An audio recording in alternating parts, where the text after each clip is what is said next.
High everyone, welcome back to my channel. আর সবাইকে জানাই শুভ নববর্ষ। আর এটা ছিল হচ্ছে আমার পয়লা বৈশাখের দিনের ব্লগ। আর পয়লা বৈশাখ আর লুচি বা কচুরি খাবো না, এটা তো হয় না।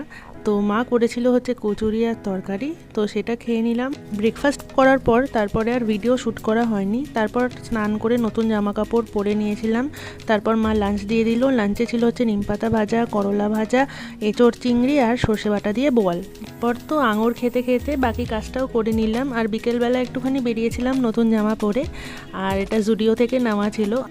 আর এই ইয়াররিংটা আমার একটা কালিগ পুড়িয়ে গেছিলো, তো সেখান থেকেই এনে দিয়েছিল আমার জন্য। তো সেজে গুজে চলে গেলাম একটু গড়িয়াহাটে। আর সেখান থেকে শঙ্কর কেবিন থেকে ইচ্ছা করলো আজকে ইটনি ফিশ ব্যাটার ফ্রাই আর একটা ফিশ ফিঙ্গার, ওটা কিনে খেলাম। আর মায়ের জন্য একটা ফিশ ফ্রাই নিয়ে এসেছিলাম। আর তারপরে বাড়ির জন্য একটুখানি দইও নিয়ে এসেছিলাম, আম দই আর মিষ্টি দই। তো এই ছিল হচ্ছে আমার ভিডিও। দেখা হচ্ছে আবার অন্য ব্লগে। টাটা।